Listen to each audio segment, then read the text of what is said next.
Good morning વિદ્યાર્થી મિત્રો.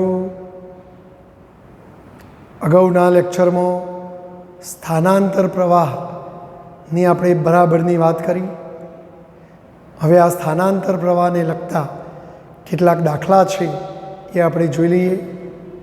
ઉદાહરણ નંબર 8.1 જેની રકમ મેં અહીં લખેલી છે. જોઈએ આપણે એ રકમ શું કહે છે. પહેલાંથી એક સમાંતર પ્લેટ કેપેસિટર. તો જો એક સમાંતર પ્લેટ કેપેસિટર છે જેની વર્તુળાકાર પ્લેટ, તો જો આમ તો તમને આડછેદ બતાવ્યું છે, બાકી એની વર્તુળાકાર પ્લેટ એટલે આવી પ્લેટો હશે. આ ઉપરની પ્લેટ એવી ને એવી આ નીચેની પ્લેટ. તો જો આ વર્તુળાકાર પ્લેટો છે મિત્રો, અને બે પ્લેટોને સમાંતર ગોઠવેલી છે. તો જો આ પ્લેટની શું કહેવાય, ત્રિજ્યા તમને આપી દેવામાં આવી છે. જો આપણે લખીશું પ્લેટની ત્રિજ્યા કેપિટલ આર બરાબર 1 મીટર. બરાબર. જો પ્લેટની ત્રિજ્યા 1 મીટર હોય તો આ પ્લેટનું ક્ષેત્રફળ મિત્રો, જો પ્લેટનું ક્ષેત્રફળ તમે ગણી શકો, પ્લેટનું ક્ષેત્રફળ એ બરાબર પાઈ ત્રિજ્યાનો વર્ગ. તો એ બરાબર શું થાય, પાઈ આર સ્ક્વેર. પણ આરની કિંમત કેટલી મિત્રો, 1. તો અહીંયા 1 મૂકો, પાઈ 1નો વર્ગ, તો એ બરાબર પાઈ. તો આ પ્લેટનું ક્ષેત્રફળ તમને આ રીતે મળી જાય. ચલો, તેનું કેપેસિટન્સ 1 નેનો ફેરાડે છે. તો જો આપણને કેપેસિટન્સ આપવામાં આવ્યું નેનો ફેરાડેના ફેરાડે કરવાનું ભૂલવાનું નહીં. બોલો ઓકે. Nano ફેરાડેના Faraday 10⁻⁹.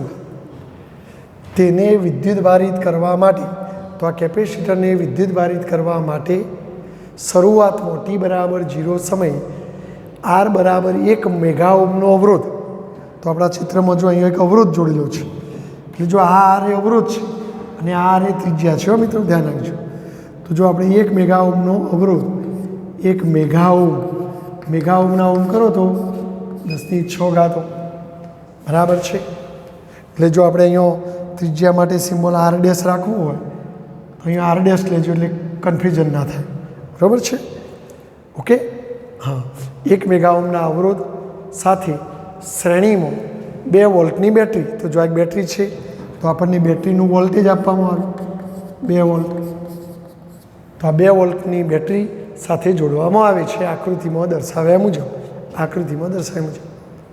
તો હવે તમને પ્રશ્ન કર્યો કે t બરાબર 10⁻³ સેકન્ડે, એટલે તમારે કયા સમયે ગણતરી કરવાની છે, t બરાબર 10⁻³ સેકન્ડે. આટલા સમય બાદ પ્લેટના કેન્દ્ર, તો જો આ પ્લેટ અને આ પ્લેટ, તો આ પ્લેટનું કેન્દ્ર કહેવાય, આ કેન્દ્ર કહેવાય, આ કેન્દ્ર કહેવાય, એટલે આ વચ્ચેનો ભાગ કહેવાય. તો આ પ્લેટના કેન્દ્ર અહીંયા બતાવીએ તો આ કેન્દ્ર પ્લેટના કેન્દ્ર અને પરિઘ. તો જો આ ફરતો ભાગ શું કહેવાય મિત્રો, પરિઘ. એટલે જો તમે આખું વર્તુળ આમ દોરો તો આ કેન્દ્ર અને આ પરિઘ, એ કેન્દ્ર અને પરિઘ વચ્ચેનું મધ્યબિંદુ. તો આ બેનું મધ્યબિંદુ એટલે અહીંયા આવો, એટલે તમને અહીંયા કીધું છે ધારો કે આ પી બિંદુ.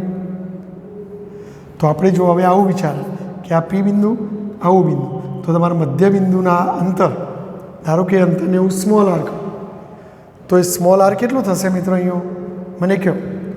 તો એ સ્મોલ આર બરાબર O થી P સુધીનું અંતર. હવે આખી ત્રિજ્યા કેટલી, 1 મીટર. આખી ત્રિજ્યા 1 મીટર છે r'. તો પછી આ મધ્યબિંદુ હોય, આ કેન્દ્ર અને પરિઘ વચ્ચેનું મધ્યબિંદુ હોય તો આ અડધું અંતર થાય, તો r'/2 એટલે કે 1/3 મીટર થાય. બરાબર છે. એટલે જો આપણું આ અંતર r બરાબર 1/3 મીટર થશે. તો આ પી બિંદુ આગળ ચુંબકીય ક્ષેત્ર ગણવાનું છે. બરાબર. હવે મિત્રો યાદ કરો, જો અહીંયા કોઈ તાર જ નથી, હા અહીંયા તાર છે, વાયર છે, અહીં વાયર છે, તો આ તારમાં જે પ્રવાહ વહેતો હોય વહન પ્રવાહ. એટલે બહારના વિસ્તારમાં અહીં કે અહીં ચુંબકીય ક્ષેત્ર શોધવાનું હોત તો હું એરે પ્રવાહ ધ્યાનમાં લેત. પણ આ તો પી બિંદુ તો 2 પ્લેટોની અંદર છે અને અંદર તો કોઈ વાયર નથી. તો પછી વાયર નથી તો પછી અંદર ચુંબકીય ક્ષેત્ર કયા પ્રવાહથી ઉત્પન્ન થાય મિત્રો? યાદ કરો ગઈકાલની થિયરી. તો અંદર સ્થાનાંતર પ્રવાહથી ચુંબકીય ક્ષેત્ર ઉત્પન્ન થાય, અને સ્થાનાંતર પ્રવાહનું સૂત્ર આપણને ખબર પણ છે કે સ્થાનાંતર પ્રવાહ આઈડી બરાબર epsilon 0 D phi upon DT, જો ફાઈ એટલે પેલું વિદ્યુત ફ્લક્સ. તો તમારે સૌથી પહેલાં સ્થાનાંતર પ્રવાહ શોધવો પડે, અને સ્થાનાંતર પ્રવાહ મળી જાય તો આ પી બિંદુ આગળ ચુંબકીય ક્ષેત્ર શોધવા માટે તમે એમ્પિયરનો લૂપ દોરો, આર ત્રિજ્યાવાળો. તો જો આર ત્રિજ્યાવાળું એમ્પિયર લૂપ દોરું તો integration of P dot DL બરાબર μ0 આઈસી પ્લસ આઈડી, પરંતુ અંદરના વિસ્તારમાં આઈસી 0 તો μ0 0 પ્લસ આઈડી એટલે માત્ર μ0 આઈડી. અને આ શું થાય, બી બહાર આવી જાય તો ઇન્ટિગ્રેશન ઓફ ડીએલ એટલે પરિઘ થાય 2πr. માટે જો તમારે બી શોધવું હોય મિત્રો તો μ0 આઈડી અપોન 2πr. તો આમ જો પી બિંદુ આગળ ચુંબકીય ક્ષેત્ર શોધવું હોય તો પીમાંથી પસાર થતું એમ્પિયરનો લૂપ દોરો. તો એ માટે હું સ્મોલ આર ત્રિજ્યાનો લૂપ દોરું. તો આપણે એમ્પિયરના સર્કિટલ નિયમ મુજબ આવું થાય, પણ આપણે બંને પ્રવાહો ધ્યાનમાં લીધા, પણ અંદરના વિસ્તારમાં આઈસી તો હોય નહીં, સ્થાનાંતર પ્રવાહ જ હોય, માટે μ0 આઈડી થઈ જાય બીને સૂત્ર કરતા. પણ આઈડી નહીં મળે ત્યાં સુધી જવાબ આવશે નહીં. તો આપણે સૌથી પહેલાં આઈડી શોધવો પડે, અને આઈડી શોધવા માટે ફ્લક્સ શોધવું પડે. તો તમારે આ સ્મોલ આર ત્રિજ્યાના બંધ ગાળા સાથે સંકળાયેલું ફ્લક્સ શોધવું પડશે મિત્રો. તો આપણે ફ્લક્સ શોધીશું, અને ફ્લક્સ શોધવા માટે શું જોઈએ યાદ કરો. ફ્લક્સ શોધવા માટે ઈ એ કોસ થીટા, તો એક ઈની જરૂર પડે, એક એની જરૂર પડે. પણ આ એ એટલે આનું ક્ષેત્રફળ હો મિત્રો. જ્યારે આ તમે શોધે તો એ તો મોટા કેપેસિટરની પ્લેટનું ક્ષેત્રફળ હતું, અને ઈ તો આ કેપેસિટરની પ્લેટો વચ્ચેના વિસ્તારનું વિદ્યુત ક્ષેત્ર જે ઉત્પન્ન થયું છે એ શોધવું પડે. તો આપણે પહેલાં ઈ શોધવું પડશે. એની જગ્યાએ તો આપણે શું લઈશું, πr² લઈ લઈશું, કારણ કે આ ત્રિજ્યા સ્મોલ આર હોય તો આ બંધ ભાગ સાથે સંકળાયેલું ફ્લક્સ તમે લઈ રહ્યા છો, તો πr². જોઈએ આપણે પહેલાં ઈ શોધવાનો પ્રયત્ન કરીએ. તો રકમનો ખ્યાલ આવી ગયો. અહીં જુઓ, વિદ્યુતભાર સમય સાથે બદલાય છે. જો એ કૌંસમાં ટી લખેલો મતલબ શું, સમય સાથે વિદ્યુતભાર બદલાય છે. અને વિદ્યુતભારનું સૂત્ર ક્યુ બરાબર CV 1 minus EXP minus T/2. જો મિત્રો ગણિતમાં EXP, ધારો કે EXP 10 આવું લખ્યું હોય તો આને ટૂંકમાં આ રીતે લખાય e⁻10. તો જો આને રીતે લખાશે CV 1 માઇનસ EXP એટલે e⁻T/2. પણ જો ટોની કિંમત કેટલી લેવાની કીધી છે, CR, તો આ ટોની જગ્યાએ હું શું લઈશ, CR. તો આમ ક્યુનું સૂત્ર આવું છે મિત્રો. અને જો ક્યુમાં ટી આવે છે ને ટી બદલાય, એમાં બદલાય. આપણે કોઈ કયા સમય શોધવાનું છે, ટી બરાબર 10⁻³ સેકન્ડ. તો આટલી માહિતી આપણી પાસે છે. ચલો હવે આપણે દાખલો શરૂ કરીએ મિત્રો. જો મિત્રો, આ કેપેસિટરની પ્લેટનું ક્ષેત્રફળ આપણને મળી ગયું. કેપેસિટર પર વિદ્યુતભારની પૃષ્ઠઘનતા આપણે ગણી નાખીએ મિત્રો, બરાબર. પૃષ્ઠઘનતા કહેવાય સિગ્મા, અને સિગ્માનું સૂત્ર, જો પ્લેટ પરનો વિદ્યુતભાર ટી સમયે જો ક્યુ હોય તો સિગ્મા બરાબર Q/E. જો એની કિંમત પાઈ આવે પછી હું મૂકું છું. તેથી બે પ્લેટો વચ્ચે વિદ્યુત ક્ષેત્ર E બરાબર σ/ε0, સિગ્માની જગ્યાએ Q/E અને ε0, પણ એની કિંમત કેટલી મૂકું મિત્રો, પાઈ. તો E બરાબર Q/πε0.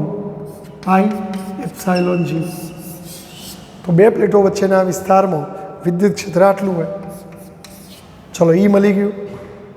હવે ફ્લક્સ શોધી કાઢીએ. તો જો મિત્રો આગળ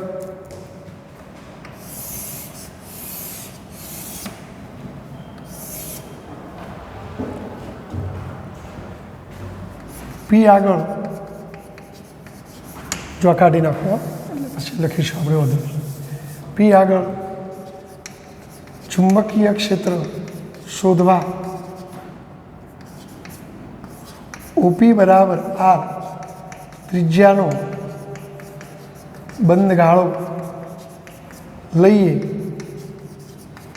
તો તે બંધ ગાળાનું ક્ષેત્રફળ બરાબર પાઈ આર સ્ક્વેર. પાઈ આરની જગ્યાએ મિત્રો 1/2 માટે જો 1નો વર્ગ 1 2નો વર્ગ છે એટલે π/4 થશે. આ બંધ ગાળા સાથે સંકળાયેલ વિદ્યુત ફ્લક્સ ફાઈ બરાબર એ કોસ થીટા પરથી જો ફાઈ લખો અથવા વિદ્યુત ક્ષેત્રના કારણે ફ્લક્સ હોય એટલે ફાઈ લખો. બોલો એની કિંમત કેટલી મૂકશો મિત્રો? Q/π ε0 મૂકીશું. બોલો એની કિંમત કેટલી મૂકશો? π/4 મૂકીશું અને cos 0 થાય. કારણ કે ક્ષેત્ર રેખાઓ આમ જતી હોય ને તમારે પેલો બંધ લૂપ આમ હોય તો એ વચ્ચેનો ખૂણો 0 થાય. જો એ પાઈ ઉડી જશે તો ફ્લક્સ ફાઈ બરાબર જો પાઈ ઉડી જાય એટલે Q/4 ε0. તો આમ ફ્લક્સ ફાઈ બરાબર શું આવશે? Q/4 ε0. તેથી સ્થાનાંતર પ્રવાહ ID બરાબર ε0 dφ/dt. માટે જો ε0 dt અને ફાઈની જગ્યાએ આવશે Q/4 ε0. જો 4 ને ε0 બહાર આવે તો ε0 4 ε0 dq/dt. જો ε0 ઉડી જાય તો 1/4 dq/dt. તો સ્થાનાંતર પ્રવાહ ID બરાબર આવું આવશે મિત્રો. જો ફરી એકવાર કેપેસિટરની પ્લેટની ત્રિજ્યા r' માટે કેપેસિટરની પ્લેટનું ક્ષેત્રફળ πr² એટલે આટલું. જો પ્લેટો ઉપરનો વિદ્યુત ભાર t સમયે q હોય તો પૃષ્ઠ ઘનતા સિગ્મા બરાબર Q/r. આ પ્લેટો વચ્ચેના વિસ્તારમાં વિદ્યુત ક્ષેત્ર E હોય તો E બરાબર σ/ε0. જો સિગ્માની જગ્યાએ Q/E પણ એની કિંમત પાઈ એટલે આવું થાય. હવે આ વિદ્યુત ક્ષેત્રને કારણે આપણે આ પૃષ્ઠ સાથે સંકળાયેલું ફ્લક્સ શોધીશું. તમારે જે બિંદુએ ચુંબકીય ક્ષેત્ર શોધવાનું હોય એમાંથી પસાર થતો એમ્પિયર લૂપ લેવાનો. પણ જો એ લૂપની ત્રિજ્યા સ્મોલ આર માટે એનું ક્ષેત્રફળ πr² એટલે આરની કિંમત 1/2 કારણ કે સ્મોલ આર બરાબર 1/2 છે મિત્રો. હવે એ બંધગાળા સાથે સંકળાયેલ ફ્લક્સ શોધીએ. એની કિંમત મૂકી દો આટલું આવે. માટે સ્થાનાંતર પ્રવાહ ID બરાબર આવું આવે. હજુ તમે જો ક્યુનું ટી સાપેક્ષે વિકલન કરીને કિંમત મૂકી દો આમાં તો જો હવે આપણે મિત્રો ક્યુનું સૂત્ર યાદ કરવું. પરંતુ ક્યુનું સૂત્ર રકમમાં આપ્યું છે Q બરાબર CV1 - e⁻t/c કેપિટલ R. જો R એ અવરોધ છે મિત્રો તો જો આના ઉપરથી હું dq/dt શોધું. તેથી dq/dt એટલે કે આનું ટી સાપેક્ષે વિકલન. તો જો ટી વાળું પદ આ છે એટલે આનું વિકલન થાય તો આ વિકલનની બહાર આવી જાય તો CV ddt/1 - e⁻t/cr. માટે જો મિત્રો dq/dt આ CV. હવે જો એક અચળનું વિકલન 0. હવે જો આનું વિકલન મિત્રો આપણે અગાઉ આવું તમને શીખવવામાં આવેલું વિકલન કે e⁻2x હોય તો આનું વિકલન કરતા હોય તો એના એ જ આવે પણ એક્સનો સહગુણક જેવો આગળ ગુણાઈ જાય એમ આપણે જો અહીં ટી સાપેક્ષે વિકલન છે તો એ ટીનો સહગુણક આ થાય -1/CR, તો એ આગળ ગુણાઈ જાય અને એનું વિકલન એના એ જ થાય T/CR, ગુણક ગુણાઈ જાય. જો આ માઇનસ માઇનસ પ્લસ તો જો CV 1/CR e⁻T/CR, જો એ CC ઉડી જાય તો V/R e⁻T/CR. જો હવે આ કિંમત મળી શકશે તો જો હવે આપણે શોધી કાઢીએ. તેથી dq/dt બરાબર, જો વીની કિંમત રકમમાં આપી છે 2 વોલ્ટ, અવરોધ R પણ આપ્યો છે 10⁶, તો આ 2 એ 10⁶, e⁻T, ટીની કિંમત 10⁻³ રકમમાં આપી છે, સીની કિંમત 10⁻⁹ અને કેપિટલ Rની કિંમત 10⁶. માટે જો મિત્રો 2/10⁶, જો આ -9 અને 6 એટલે -3 ઉડી જાય એટલે e⁻1, માટે 2/10⁶, e⁻1 એટલે 1/e, માટે જો 2 એકા 2/10⁶, અને આ ઈની કિંમત ગણિતમાં આવે છે 2.71.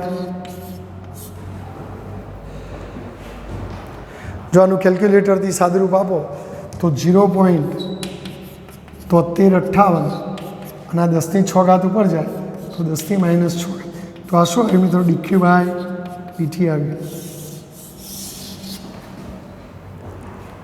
તો જો મેં શું કર્યું, રકમમાં જે ક્યુની કિંમત આપી છે એના ઉપરથી dq/dt શોધી કાઢ્યું.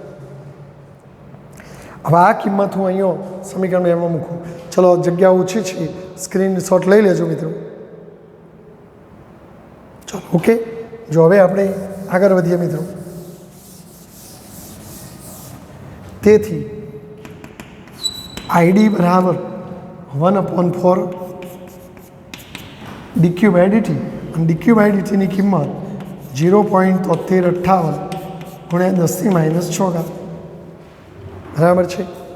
જો આનું સાદુરૂપ આપણે ચારે ભાગી દઈએ તો 0.1889 ગુણ્યા 10⁻6 એમ્પિયર. તો આમ સ્થાનાંતર પ્રવાહ આટલો આવે, સ્થાનાંતર પ્રવાહ આવી ગયો. અને હવે આપણે અહીંયા પેલું ચુંબકીય ક્ષેત્ર શોધવું છે. તો યાદ કરું, ઇન્ટિગ્રેશન ઓફ B.dl બરાબર μ0 IC પ્લસ ID. જો B બહાર આવી જાય, B.dl એટલે BDL cos θ, B બહાર આવી જાય એટલે B into integration of dl એટલે પરિઘ 2πr. અહીં μ0 IC તો હોય નહીં, માત્ર ID હોય, માટે μ0 ID થશે. હવે બીને સૂત્ર કરતા બનાવો. તો જો બીને સૂત્ર કરતા બનાવો મિત્રો,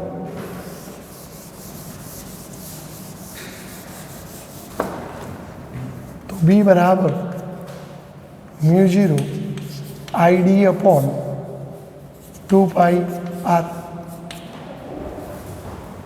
μ0 ID અને 2πr ની છે. જો કિંમત મૂકી, μ0ની કિંમત 4π × 10⁻⁷,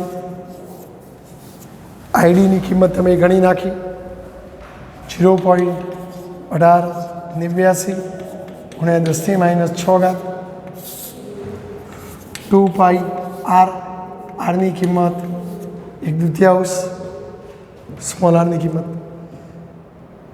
જો એ પાઈ જતા રહેશે, 2 જતા રહેશે, તો 4 ગુણ્યા આટલા સાદુરૂપ આપો મિત્રો. તો 0.74 ગુણ્યા 10⁻13 773 ટેસ્લા, તો લગભગ આટલો જવાબ આવશે. તો આ તમારો જવાબ છે. જો આપણા પુસ્તકની અંદર ઉદાહરણમાં બધું ડાયરેક્ટ લખેલું છે, સાદુરૂપ સીધું લખી દીધેલું હોય એટલે તમને દાખલો નાનો લાગે, વાસ્તવમાં તમારે કમ્પ્લીટલી આ રીતે તમે દાખલો ગણી શકો. એટલે તમારે સ્થાનાંતર પ્રવાહ શોધવા ફ્લક્સ શોધવું પડે.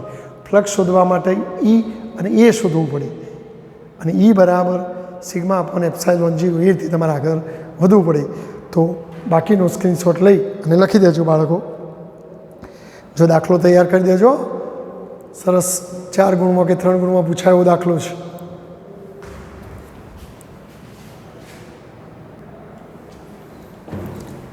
જો મિત્રો, સ્વાધ્યાયનો દાખલા નંબર 1, આકૃતિમાં દર્શાવ્યા પ્રમાણે દરેકની ત્રિજ્યા 12 સેન્ટીમીટર. જો આકૃતિમાં સમાંતર પ્લેટ કેપેસિટર બતાવ્યું છે, વર્તુળાકાર પ્લેટો છે. આ પ્લેટની ત્રિજ્યા તમને આપી દેવામાં આવી છે 1 મીટર, સોરી 12 સેન્ટીમીટર. સેન્ટીમીટરના મીટર કરો તો 0.12 મીટર. તેવી 2 વર્તુળાકાર પ્લેટોથી બનેલું એક કેપેસિટર દર્શાવ્યું છે. 2 પ્લેટો વચ્ચેનું અંતર, જો આ 2 પ્લેટો વચ્ચેનું ડિસ્ટન્સ ડી પણ આપી દેવામાં આવ્યું છે 5 મિલીમીટર. તો મિલીમીટરના મીટર કરો તો 10⁻³ મીટર. ચલો, તેને વિદ્યુત ભારિત કરતો પ્રવાહ. હવે વિદ્યુત ભારિત કરવા માટે બહારથી તમારે પ્રવાહ મોકલવો પડે. આમ તો જો એ તારમાં વહેતો પ્રવાહ છે એટલે આઈસી પણ કહેવાય, અથવા આઈ કહેવો હોય તો આઈ કહેવો. તો એ પ્રવાહ આઈસી અથવા આઈ તમને આપી દેવામાં આવે છે 0.15 એમ્પિયર. બરાબર. તો એને કોઈ બાહ્ય ઉદ્ગમ, પણ એ ઉદ્ગમ ચિત્રમાં દોરેલું નથી. એ બાહ્ય ઉદ્ગમ વડે આ કેપેસિટરને વિદ્યુત ભારિત કરવામાં આવે છે. વિદ્યુત ભારિત કરતો પ્રવાહ જે તારમાં વહેતો હોય, જેને આપણે વહન પ્રવાહ આઈસી કહીએ છીએ, તો એ તમને આપી દેવામાં આવ્યો છે 0.15 એમ્પિયર જેટલો અચળ છે. તો હવે 3 પ્રશ્નો પૂછ્યા છે. કેપેસિટન્સ. તો ચલો આપણે પહેલાં કેપેસિટન્સ ગણીએ. તો જો કેપેસિટન્સનું સૂત્ર યાદ કરો મિત્રો, C બરાબર ε0A/d. જોઈએ એટલે આ પ્લેટનું ક્ષેત્રફળ, અને અહીં પ્લેટના ક્ષેત્રફળનું સૂત્ર, પ્લેટ વર્તુળાકાર હોવાથી πr², અને આ d. જો કિંમતો મૂકું મિત્રો, ε0ની કિંમત પાકી આવડે છે આપણને 8.85 × 10⁻12, પાઈ 3.14, કેપિટલ R 0.12, પણ એનો વર્ગ છે મિત્રો, છેદમાં ડી. ડી એટલે 2 પ્લેટ વચ્ચેનું અંતર 5 × 10⁻³ બોલો. હવે આપણી પાસે કેલ્ક્યુલેટર તો હોય જ મિત્રો, અને કેલ્ક્યુલેટરથી આનું સાદુરૂપ આપીએ તો આ જવાબ 80 × 10⁻12 આવે છે. તો આટલા ફેરાડે. અને 10⁻12 ના લખવું હોય તો પિકો ફેરાડે. તો આ એક જવાબ તમને મળી ગયો. હવે શું કહેશે? આ 2 પ્લેટો વચ્ચેનો વિદ્યુત સ્થિતિમાનના તફાવતનો દર. જો વિદ્યુત સ્થિતિમાનનો તફાવત એટલે વી, અને વીનો દર એટલે dV/dt એવું શોધવાનું છે. તો જો હવે વીની એન્ટ્રી તો કરાવવી પડશે ને ભાઈ. તો જો આપણે કેપેસિટર માટે એક સૂત્ર જાણીએ છીએ કે ભાઈ કેપેસિટર માટે Q બરાબર VC. કેપેસિટર માટે શું? Q બરાબર VC. જો તમારે આ પણ જાણો છો, પ્રવાહ I બરાબર dQ/dt. જો હું Qની જગ્યાએ લખી દઉં VC, તો જો આપણું સૂત્ર I બરાબર, જો C તો અચળ, તો dV/dt. હવે dV/dt ને સૂત્ર કરતા બનાવો તો IC નીચે આવી જાય. પણ ચલો, આઈની કિંમત રકમમાં આપેલી છે 0.15 એમ્પિયર. સીની કિંમત તમે શોધી કાઢી 80 × 10⁻12. કેલ્ક્યુલેટરથી સાદુરૂપ આપો તો 1.875 × 10⁹. વીનું એકમ વોલ્ટ અને સમયનો સેકન્ડ, એટલે એકમ લખવો હોય તો વોલ્ટ પર સેકન્ડ.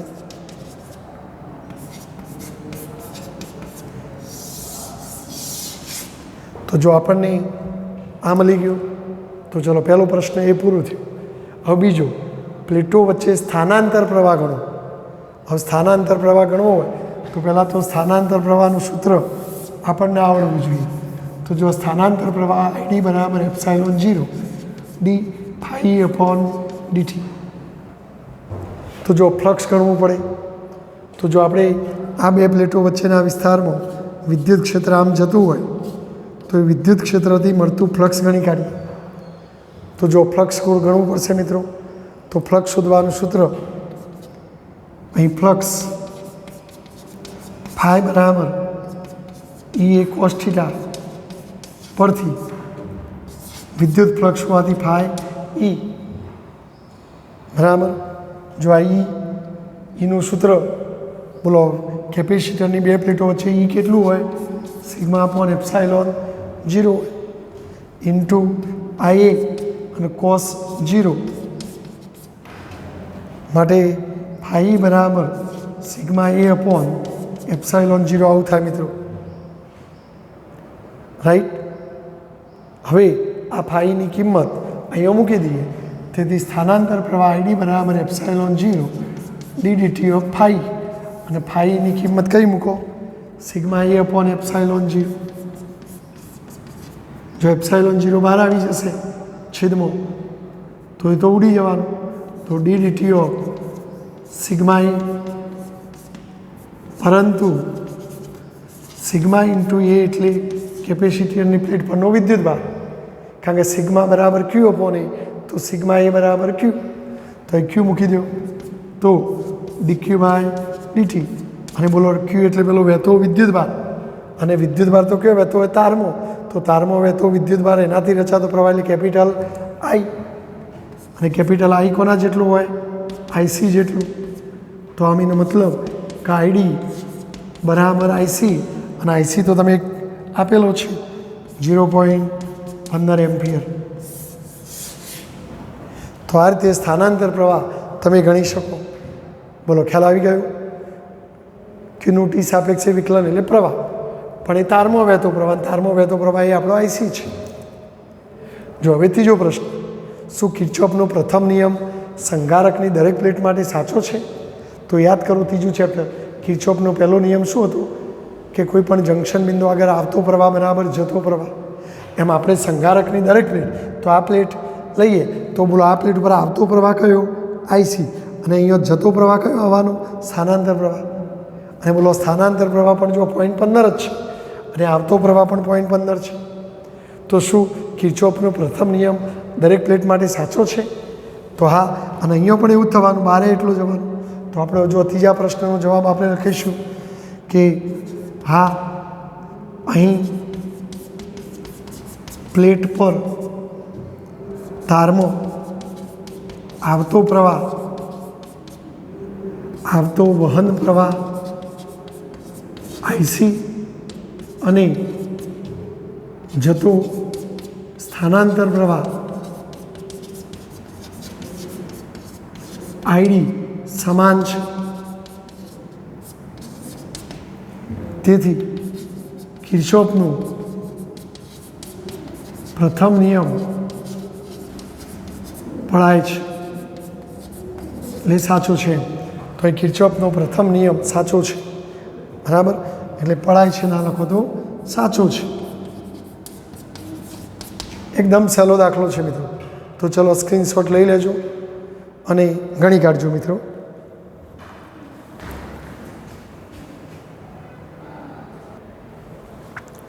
जो विद्यार्थी मित्रों स्वाध्यायनो दाखला नंबर 2 8.2 नंबरनो दाखलो, दरेकनी त्रिज्या 6 सेंटीमीटर होय तेवी वर्तुळाकार प्लेटोनुं बनेलुं एक समांतर प्लेट केपेसिटन्स तमने चित्रमां बतावेलुं छे। आ दरेक प्लेटनी त्रिज्या जेने हूँ केपिटल आर कहूँ तो 6 सेंटीमीटर, मीटर करो तो आटला, जेनुं केपेसिटन्स 100 पिको फेराडे छे। तो पिको फेराडेना फेराडे में कर्या। आ संगारक एटले के संगारक एटले केपेसिटर जेने 230 वोल्टना एसी उद्गम साथे, तो जो आपणे वायर जोड़ी आ 230 वोल्टनुं एसी उद्गम जोड़ेलुं छे, तो वी अने एसी उद्गमना वोल्टेजने आपणे VRMS पण कही शकीए। 230 वोल्ट छे, जेनी कोणीय आवृत्ति ओमेगा 300 रेडियन पर सेकंड छे। तो वहन प्रवाह, तो आ तारमां जे प्रवाह वहेतो होय ए वहन प्रवाह कहेवाय। तो वहन प्रवाह एटले आईसी कहेवाय, अथवा एनु RMS मूल्य एटले आपणुं ए जे VRMS नो उपयोग करी जे प्रवाह शोधीए ए ज कहेवाय IRMS शोधो। तो चलो આપણે પહેલાં શોધી કાઢીએ। જો મિત્રો આપણે જાણીએ જ છીએ, 7મા પાઠમાં ભણી ગયા કે IRMS બરાબર VRMS અપોન માન ઝેડ અથવા ઝેડ, કારણ કે એસી પરિપથોમાં ઇમ્પિડન્સ આવે અને આર્યો જ IRMS પ્રવાહ એ આપણું વહન પ્રવાહ છે. હવે જો ઝેડ તો એ માત્ર કેપેસિટરવાળો પરિપથ છે, માત્ર કેપેસિટર હોવાથી ઝેડ બરાબર 1/ωc થાય, કેપેસિટરનો અવરોધ.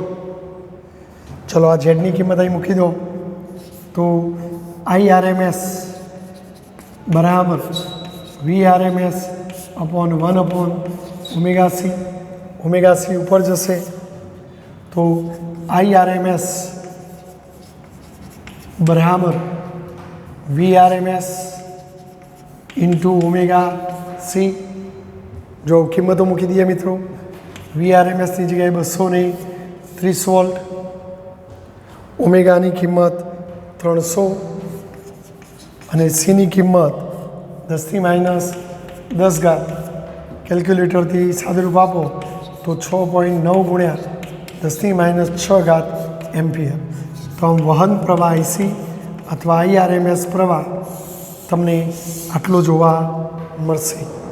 તો આ પહેલો પ્રશ્ન.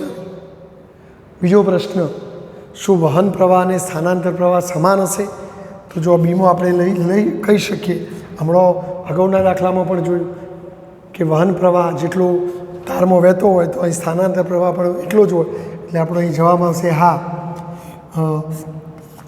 પ્લેટ તરફ આવતો વહન પ્રવાહ IC અને બે પ્લેટો વચ્ચેનો સ્થાનાંતર પ્રવાહ ID સમાન હશે, સમાન હોય એટલે કે IC બરાબર ID અહીંયા હોઈ શકે. એટલે આ આખો પ્રવાહ, બધો પ્રવાહ ભેગો કરો તો આવતા IC જેટલું થાય. ચલો હવે C પ્રશ્ન. પ્લેટોની વચ્ચે અક્ષથી 3 સેન્ટીમીટર અંતર. તો જો આપણી આ અક્ષ તો અક્ષથી 3 સેન્ટીમીટર, જો એટલે મધ્યમાં કીધું મિત્રો. તો ચલો આ અક્ષથી 3 સેન્ટીમીટર અંતરે હું સ્મોલ આર કહું, આવેલું બિંદુ P. તો આ P આગળ ચુંબકીય ક્ષેત્રનો કંપ વિસ્તાર શોધો. ચુંબકીય ક્ષેત્રનો કંપ વિસ્તાર એટલે ચુંબકીય ક્ષેત્રનું મહત્તમ મૂલ્ય. એટલે જો અહીંયા બધો સ્થાનાંતર પ્રવાહ નહીં, આપણે આટલો ભાગ જ ધ્યાનમાં લઈને ચર્ચા કરવાની થશે. આ જગ્યાએ ચુંબકીય ક્ષેત્ર માગ્યું છે મિત્રો, પણ જો આ જગ્યા બે પ્લેટોની અંદરના વિસ્તારમાં છે અને આ બધું બહારના વિસ્તાર, તો મિત્રો એ પ્રવાહ ઘનતા જે યાદ કરો, પ્રવાહ ઘનતા જે બરાબર I અપોન A યાદ આવશે તમને? પ્રવાહ ઘનતા જે બરાબર I અપોન A. તો પ્રવાહ ઘનતા તો સમાન હોય, બરાબર. તો જો હવે હું C પ્રશ્નનો જવાબ આપી રહ્યો છું. પ્રવાહ ઘનતા બધે સમાન હોય એટલે અંદરના વિસ્તારમાં પ્રવાહ ઘનતા, અંદરના વિસ્તારમાં પ્રવાહ ઘનતા બરાબર બહારના વિસ્તારમાં પ્રવાહ ઘનતા. હવે પ્રવાહ ઘનતાનું સૂત્ર પ્રવાહ ભાગ્યા ક્ષેત્રફળ. હવે જો અંદરનો વિસ્તાર તમે આ લેશો તો આ વિસ્તારની ત્રિજ્યા સ્મોલ r હોવાથી ક્ષેત્રફળ πr² આવશે, તો એ છેદમાં πr² આવશે. જ્યારે બહારનો વિસ્તાર આ હશે તો આરે પ્રવાહ આ આખી પ્લેટ ઉપર આવે છે અને આખા પ્લેટની ત્રિજ્યા કેપિટલ R હોવાથી ક્ષેત્રફળ કેપિટલ πr² આવશે. હવે જો બહારના વિસ્તારમાં જે આવતો પ્રવાહ હતો એ IC હતો અથવા IRMS હતો, એટલે પ્રવાહ ભાગ્યા ક્ષેત્રફળ. જ્યારે અંદરના વિસ્તારમાં કયો પ્રવાહ હતો મિત્રો? પ્રવાહ ઘનતા, સ્થાનાંતર પ્રવાહ હતો એટલે ID લખાય. તો ID અપોન πr² બરાબર IRMS/પાઈ કેપિટલ R સ્ક્વેર. પાઈ પાઈ ઉડી જશે, માટે સ્થાનાંતર પ્રવાહ ID બરાબર IRMS સ્મોલ r સ્ક્વેર ભાગ્યા કેપિટલ R સ્ક્વેર. બરાબર છે. માટે IRMS ઇન્ટુ સ્મોલ r ભાગ્યા કેપિટલ R નો વર્ગ. તો જો અહીં સ્મોલ r ભાગ્યા કેપિટલ R કેટલું થવાનું? તો સ્મોલ r 3 સેન્ટીમીટર છે, પેલું 6 સેન્ટીમીટર, તો 1/2 થવાનું. તો 1/2નો વર્ગ, તો IRMS ઇન્ટુ 1/2નો વર્ગ, દેટ મીન્સ IRMS/4. તો ID બરાબર IRMS/4 થાય, કારણ કે આપણે આટલા ભાગનો પ્રવાહ ધ્યાનમાં લીધો. એટલે આ બધો લીધો હોત તો અહીંથી આવતો IC અને આ જતો ID સરખો હોત, પણ તમારું P બિંદુ અહીં જ છે, એટલે આટલા ભાગની જ આપણે ચર્ચા કરીએ છીએ. તો ID બરાબર IRMS/4 થાય. તો હવે આ બિંદુ આગળ ચુંબકીય ક્ષેત્ર ગણવું છે. તો જો ચુંબકીય ક્ષેત્ર ગણવા માટે ઇન્ટિગ્રેશન ઓફ B.dl બરાબર μ0 IC પ્લસ ID, પણ અંદરના વિસ્તારમાં માત્ર સ્થાનાંતર પ્રવાહ, તો μ0 0 વત્તા ID, અને અહીંયા શું થઈ જવાનું? B ઇન્ટુ 2πr થવાનું મિત્રો. ચલો સ્ક્રીનશોટ લઈ લો, એટલે હું કાઢીને પછી આગળ ગણતરી કરી શકું. ચલો ઓકે. જો હવે આપણે ગણીએ મિત્રો, બીને સૂત્ર કરતા બનાવો, તો μ0 ID અપોન 2πr. માટે જો μ0 IDની જગ્યાએ IRMS/4 અને આ 2πr. ચલો μ0ની કિંમત મૂકો, 4π × 10⁻⁷. IRMSની કિંમત મૂકો 6.9 × 10⁻6. 2π સ્મોલ rની કિંમત લખો 0.03 અને આ 4 લખો. ચલો કેલ્ક્યુલેટરથી સાદુરૂપ આપો મિત્રો, તો 115 × 10⁻13 ટેસ્લા આવે છે. તો આ રીતે આપણને B મળી જાય. શું મળી જાય? B. અથવા જો તમે IRMS પ્રવાહ લીધો તો આને BRMS પણ કહેવાય. અહીં B એ જ BRMS પણ કહેવાય. હવે તમને પ્રશ્ન શું પૂછ્યો કે બીનો કંપ વિસ્તાર, અને બીનો કંપ વિસ્તાર એટલે બીનું મહત્તમ મૂલ્ય. તો આપણે જેમ પેલું VRMS એટલે VM/√2, એમ BRMS બરાબર BM/√2 પરથી ચુંબકીય ક્ષેત્રનો કંપ વિસ્તાર BM શોધવો હોય તો આ √2 ને અહીં લઈ જાઓ, √2 BRMS. માટે બીનું મહત્તમ મૂલ્ય √2 એટલે 1.41, અને BRMSની કિંમત 115 × 10⁻13. કેલ્ક્યુલેટરથી સાદુરૂપ આપો 1.626 × 10⁻13 ટેસ્લા. તો આને બીનો કંપ વિસ્તાર કહેવાય. શું કહેવાય? બીનો કંપ વિસ્તાર. બોલો, ખ્યાલ આવી ગયો? તો IRMS હોવાથી આ BRMS કહેવાય. તો આ રીતે કંપ વિસ્તાર ગણી શકાય. અહીંયા એક મહત્ત્વની બાબત યાદ રાખજો, બહારના વિસ્તારમાં પ્રવાહ ઘનતા અને અંદરના વિસ્તારમાં પ્રવાહ ઘનતા સમાન. તો એના ઉપરથી આપણે આ થોડું ID શોધી કાઢ્યું. બરાબર છે? તો સ્ક્રીનશોટ લઈ દાખલો લખી દેજો બાળકો.